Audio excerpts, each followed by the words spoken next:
papo nesse podcast da Associação Brasileira de Veleiros de Oceano. Hoje eu tenho o prazer de convidar o Léo Soldon, do Caluanã, que fez uma temporada magnífica na classe RGS, com títulos importantes, principalmente o título da sua divisão lá na RGS na Semana Internacional de Vela de Ilhabela da Ecoval, e também formou muita gente na vela oceânica. Isso é muito legal.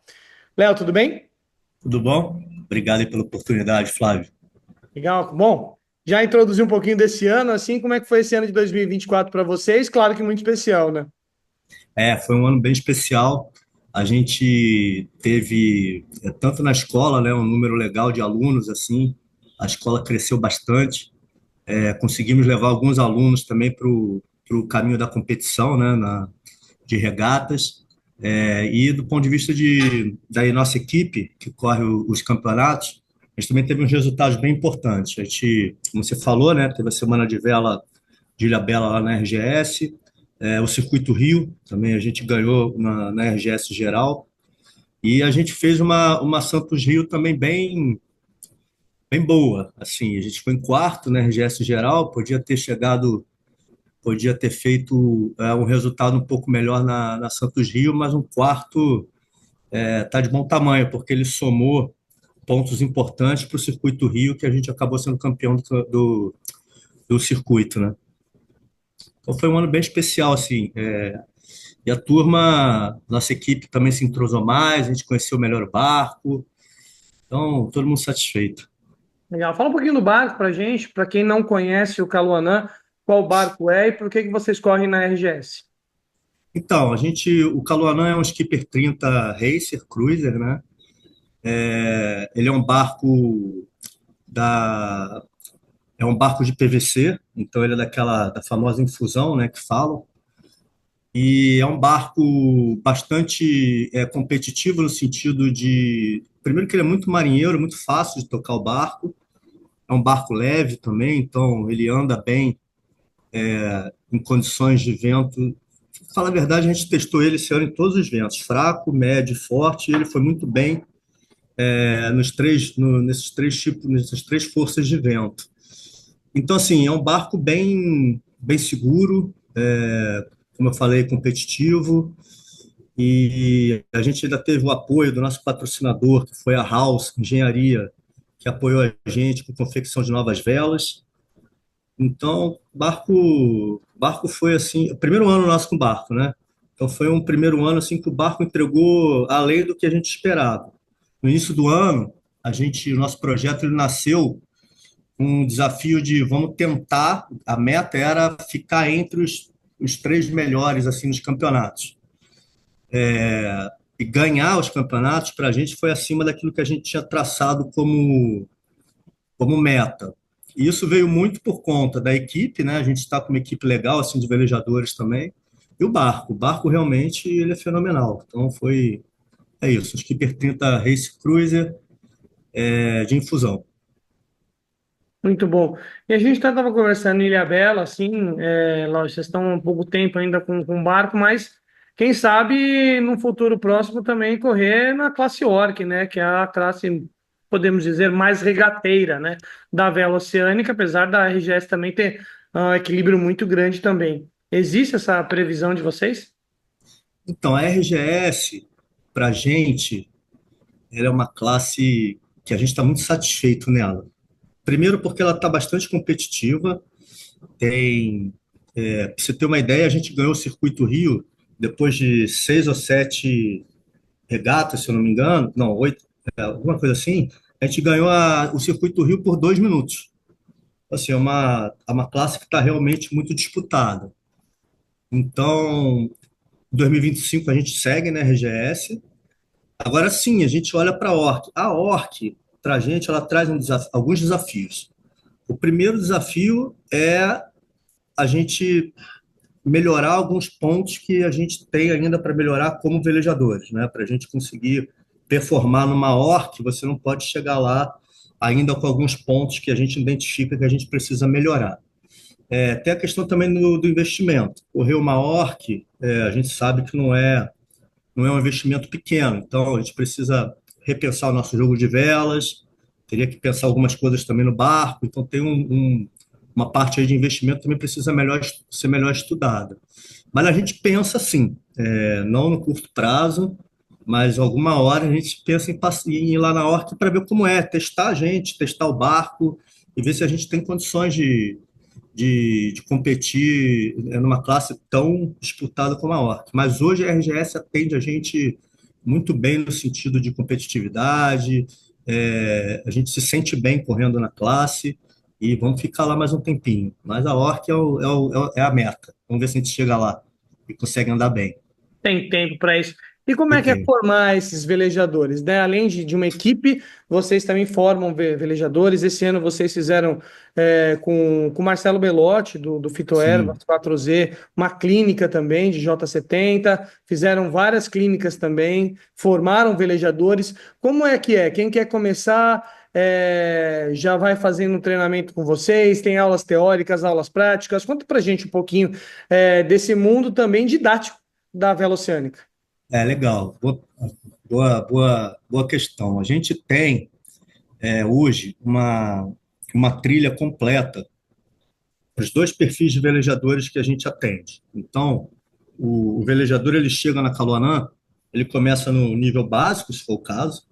Do nível básico ele vai para o que a gente chama de programa autonomia, que é quando a gente quando ele realmente conquista a autonomia em conduzir um veleiro de oceano. A partir do programa autonomia ele tem duas trilhas que ele pode seguir. Uma trilha que ele chama de performance, que é aquele pessoal que está olhando mais para a regata, e uma outra trilha que a gente chama trilha cruiser. E ali o aluno ele vai se desenvolvendo. O cruiser, a gente está olhando mais para aqueles velejadores que querem aprender a fazer travessia, que quer fazer pernoite segura com a família nas ilhas, enfim, cruzeirista, né? Na performance, não. Ali a gente realmente a gente quer levar o aluno para o caminho da competição. Essa clínica que você falou com o Marcelo foi um sucesso. A gente teve um volume grande assim de alunos matriculados. A clínica, o pessoal gostou muito do resultado. A gente fez na Guarapiranga, no J24, e foi uma espécie de match race ali entre o J24, né, entre os nossos barcos da escola. E esse caminho da performance, da trilha de performance, tem sido muito satisfatório, porque a gente tem visto alguns alunos nossos, um volume legal de alunos nossos, irem por essa trilha, e aí chega numa semana de vela de Ilhabela, a gente olha para os barcos, tem aluno nosso em alguns barcos distribuídos, isso é muito legal de você ver, e tripulando, fazendo funções importantes, que é ainda mais satisfatório. Na regata de encerramento agora da temporada da FEVESP na Guarapiranga, a gente teve um barco tripulado só por alunos e ficou em terceiro na regata. Então, assim, pessoal que começou com a gente lá atrás, fazendo curso básico, programa autonomia, fez as clínicas e agora está correndo sozinho, conduzindo o barco, tocando o barco sozinho e tendo a performance de conseguir pódio, sabe? Então, para a gente é muito satisfatório quando você vê os alunos chegando nesse nível. Então é isso, são essas duas trilhas, o aluno escolhe, quero ir para o caminho da competição, tem toda uma trilha formada, quero ir para o caminho de cruzeiro e outra trilha formada. O aluno ele pode ficar com a gente 2 anos, se formando nos diversos conteúdos que você tem em cada uma dessas trilhas, sabe? E a gente fez uma graduação, então o aluno ele começa muito parecido com artes marciais, né? Então, ele começa com camiseta branca, aí ele faz o programa autonomia, ele ganha a camiseta azul, depois ele vai vamos dizer que ele seguiu na trilha de competição, ele faz as clínicas de regata, clínica de balão, e corre um determinado número de regatas, ele conquista a camiseta verde, até ele chegar na camiseta amarela, que é a camiseta que a nossa equipe oficial de regata usa. E aí ele fica 1 ano correndo na nossa equipe, e a partir e finalizado esse 1 ano, ele conquista a camiseta amarela, que é a camiseta do nosso time oficial. Então tem essa brincadeira aí com a graduação, mas que tem dado um resultado legal. E você já viu alguns outros velejadores que começaram no Calaguão e já estão em outras equipes, assim, sei lá, começou, a gente sabe, né, que vocês ensinam muita gente e esse mercado tem muita gente também esperando Sim. velejadores, né? O Caluana já colocou alguns velejadores em outros barcos. E como você se sente com isso? É muito orgulhoso ou bate aquela ponta do cima? Ah, podia estar aqui comigo esse aqui. Não, eu quero que os alunos, eu quero ver alunos espalhados nos barcos todos, se possível, porque é sinal de que o pessoal, que a gente acertou na nossa missão, que é formar o velejador e entregar para a Vela de Oceano, sabe? É lógico que a gente tenta manter os melhores com a gente, mas também não dá para dar espaço para todo mundo. O barco é pequeno, mas já vimos vários alunos nossos tripulando outros veleiros, sim, na Semana de Vela, no Circuito Rio. Isso para a gente foi como eu falei, é quando a gente alcança a nossa missão, sabe?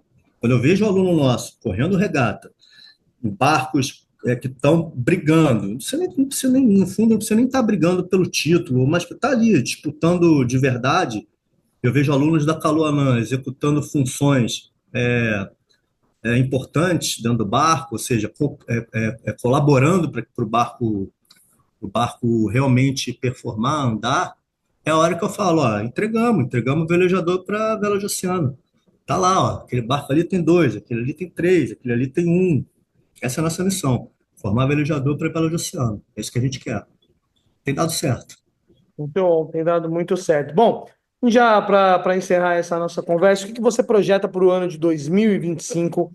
A gente sabe que também tem um calendário muito cheio, tem Semana Internacional de Vela de Ilhabela da Ecoval, tem Campeonato Brasileiro de Oceano para RGS e para Orc lá em Búzios, e uma lista enorme de opções, tanto no Nordeste brasileiro, no Sudeste, onde concentram-se as maiores e principais regatas, e no sul também, que depois do problema que a gente teve no início do ano com as chuvas, começam a retomar também suas grandes competições. Sim. Em 2025, a gente está separando de duas formas, tá? A gente tem aqueles campeonatos que a gente vai correr com a nossa equipe, que aí é o Campeonato Brasileiro em Búzios, vamos correr a Semana de Vela de Ilhabela, Circuito Rio, Santos Rio. Esses campeonatos, a tendência é a gente correr com a nossa equipe que corre os campeonatos realmente, nossa equipe, a gente chama de equipe oficial. As outras equipes, as outras regatas, aí dentro do nosso calendário a gente está prevendo a Copa Mitsubishi na Ilhabela, regata Ubatuba Ilhabela, tem mais algumas agora que de cabeça eu não lembro. A gente quer correr um misto entre a nossa equipe e alunos que estão na trilha de performance, para justamente esses alunos experimentarem uma Copa Mitsubishi, sabe? Que é um campeonato de verdade, né? No sentido de ali tem competição, e para eles perceberem como é um campeonato anual de Velociano. Então, esse é a programação no mar. A gente também tem a programação na Guarapiranga, onde a gente tem o J24. Na Guarapiranga, a gente quer correr o Campeonato Paulista de J24, a Taça Mário Bucupi, que é um campeonato que a gente organiza até a Caluanã junto com o Yacht Clube Itaupu, e as regatas da Copa FEVESP. Na Guarapiranga, a ideia é a gente estar sempre tripulado por alunos, justamente para eles irem ganhando experiência para, quando chegar no mar, não ter nenhuma grande novidade, né?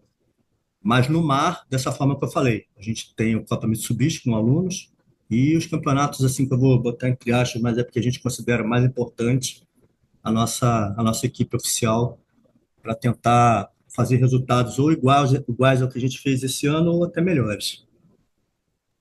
Muito bom. Bom, esse é o podcast da BVO, que você confere todo na íntegra na BVO Oficial no YouTube, também nas redes sociais, vai ficar disponível para vocês. Então, acho que é importante também terminar e convidar você, Léo, todo mundo a acompanhar.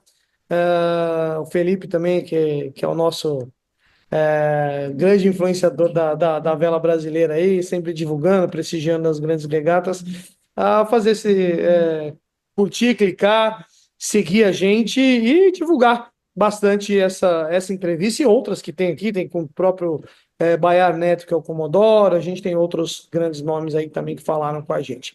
Léo, obrigado, viu? Deixa eu só, Felipe, o Flávio, antes de desligar, posso só fazer um último comentário? Eu queria agradecer a BVO, na figura do Baiar e do Felipe, que é o coordenador da RGS. São dois incentivadores assim para a gente, que nos ajudam. Felipe nos recebeu na RGS muito bem, então um grande amigo. E também queria fazer dois agradecimentos especiais, fazer a Velejar Brasil, que é hoje uma das principais redes sociais aí de vela do Brasil, com quase 50 mil seguidores, e não deixar de reforçar a importância que a nossa patrocinadora a House Engenharia teve nesse ano de 2024. Então, aproveitar o espaço, amigo, para fazer esses reconhecimentos, esses agradecimentos. Super justos e empresas como a House, por exemplo, o caso da Fitoervas também, que a gente citou o Marcelo Belotti, sempre apoiando a vela brasileira, a Transbrasa, que é do barco do Baiar também, entre outros nomes aqui, eu vou acabar esquecendo, né? A empresa do Dottori, o próprio da Mitsubishi, Eduardo Souza Ramos, que é o grande patrono da vela brasileira. Assim, eu vou esquecer de um monte de gente. Então, Sim, acho que mas, a gente vai conversar nesse canal também, tem até a possibilidade de uma entrevista, até o Murilo, a gente está marcando uma data com o Murilo, para falar sobre os patrocínios da vela brasileira. Se a gente for parar para pensar, são grandes esses nomes, e são muitos, é, e eles precisam ser aplaudidos, referendados, citados e projetados para o futuro, que tem muita coisa boa chegando. Léo, sim. obrigado, viu? Amigo, obrigado, tá? Até a próxima. Até a próxima.